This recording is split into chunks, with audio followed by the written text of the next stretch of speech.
Welcome back to my channel, Izzy's Index. New background, can't do anything about it, I'm moving soon, whatever.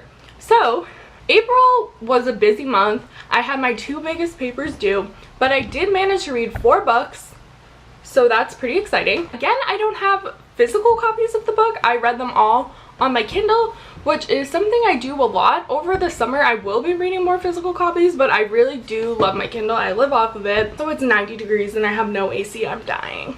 So, the first book I read was Eclipse, the 3rd book in the Twilight Saga. I have a full rant/review on my channel. I will link it down below.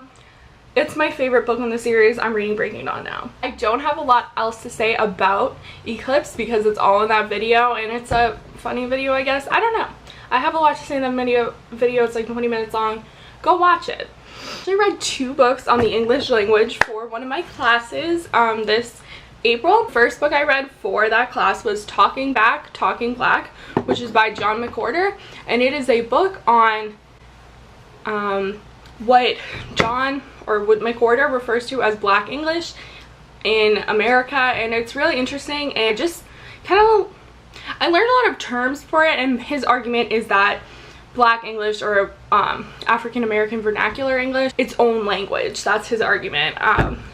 It's very interesting, and he talks about like the systematic parts of language and grammar and what makes a language opposed to what makes a dialect or an accent an accent, and how there is a difference. It's 150 pages, short, read it, good. This book I read was How English Became English, and it is by Simon Horben.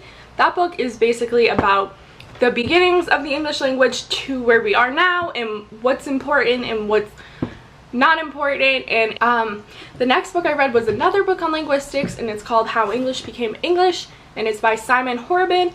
This book goes through from Old English and the beginnings of English and the roots of English to modern English. So it does give you a pretty brief overview. This is again a short book. It gives you a brief overview of the progression of the English language, and then the book kind of turns into a discussion on what is good English and what's bad English and where English is heading.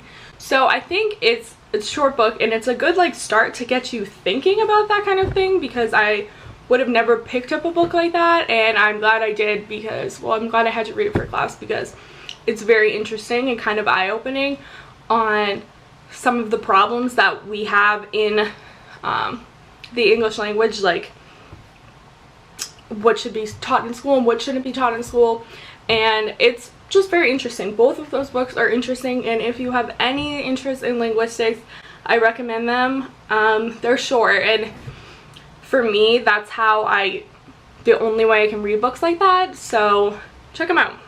I read Lord of the Flies by William Golding.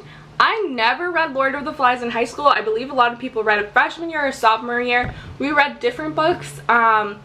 Some of the other classes at my high school read it, but I never read it. I decided to pick it up because I knew it was a short classic and I could get through it quickly, and I did. I read it in like 2 days. A lot of you have read it, so I don't really have to explain it, but it's about these boys who are trapped on an island after some sort of war, and it's about their democracy and what they do to each other. I liked it for a classic book. I haven't read as many as I'd like to, and I thought that was like kind of an easy one to start with. There are some issues with it, and it can be a little weird and disturbing. I think I gave it like a 3 stars on Goodreads. I do kind of recommend it though, because if you haven't read classics and you want to read them, I think that's a good place to start, because it's not that old and it's easy to understand and easy to get through. So that's just a very quick summary of what I read in April.